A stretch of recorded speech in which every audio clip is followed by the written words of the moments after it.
Some places never let go of their dead, some stories refuse to be forgotten, and some spirits never stop searching for justice. Welcome to St. Augustine, Florida, the oldest city in the United States, a city where history is soaked in blood and the echoes of the past still whisper through the streets.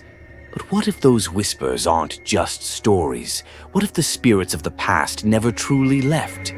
Over the centuries, locals, tourists, and paranormal investigators have all reported chilling encounters, ghostly apparitions, unseen hands pulling at their clothes, cold whispers calling their name. But at the heart of these hauntings lies a tragedy, a betrayal, a murder. Her name was Elizabeth.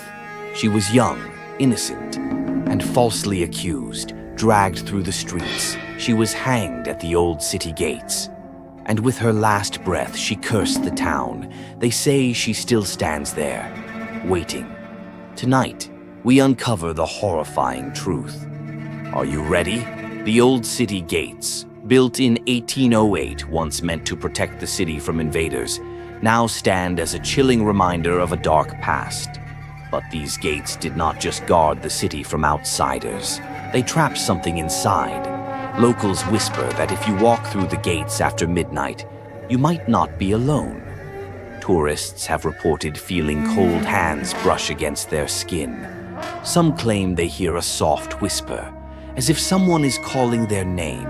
And then there are the unlucky ones, those who see her, Elizabeth, standing beneath the archway, her pale face filled with sorrow, her lifeless eyes staring right at you. And if she looks at you, it means she has chosen you. The story begins in the late 1800s, when a young woman named Elizabeth Marsh lived on the outskirts of St. Augustine. She was a healer, known for her herbal medicines and remedies. Many believed her to be a miracle worker.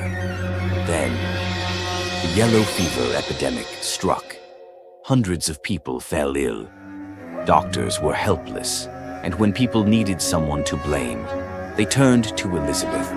Rumors spread. Was she curing people or cursing them? Some claimed she had sold her soul to the devil. Others swore they saw shadows moving around her home at night, and then children began to die. The fear turned into rage.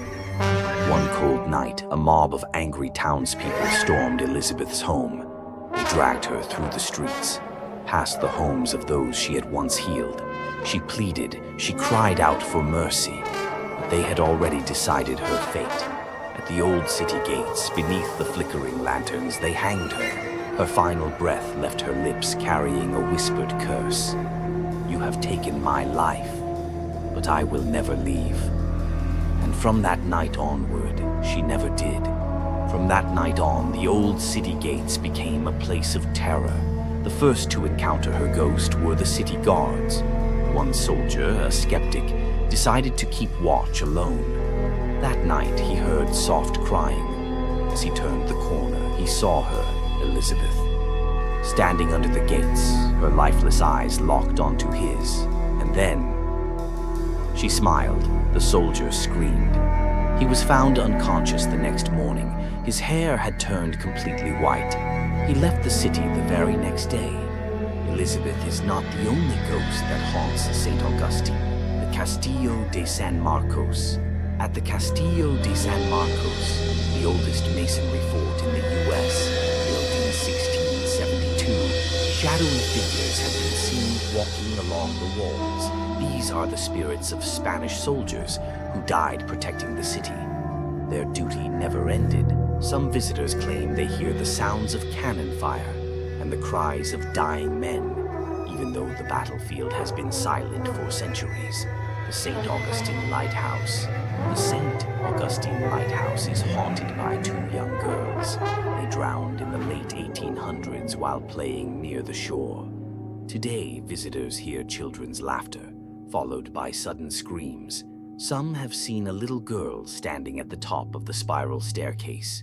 She giggles, and then vanish.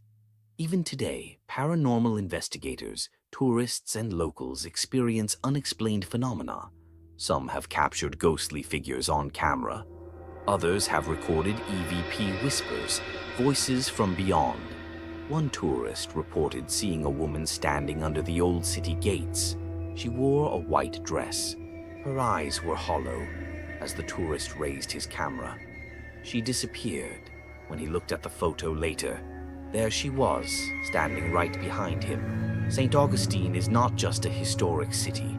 It is a city of restless souls. They whisper from the shadows. They watch from the darkness. If you ever find yourself walking through the old city gates after dark, and you hear a voice whisper your name, do not turn around, because if you do, you might not make it out alive. The screen flickers to black. A soft, ghostly whisper echoes, "Help me." The ghosts of St. Augustine continue to haunt this ancient city. Whether you believe in ghosts or not, one thing is clear. The dead are never truly gone. And if you ever visit St. Augustine, you just might hear them calling your name. Will you answer?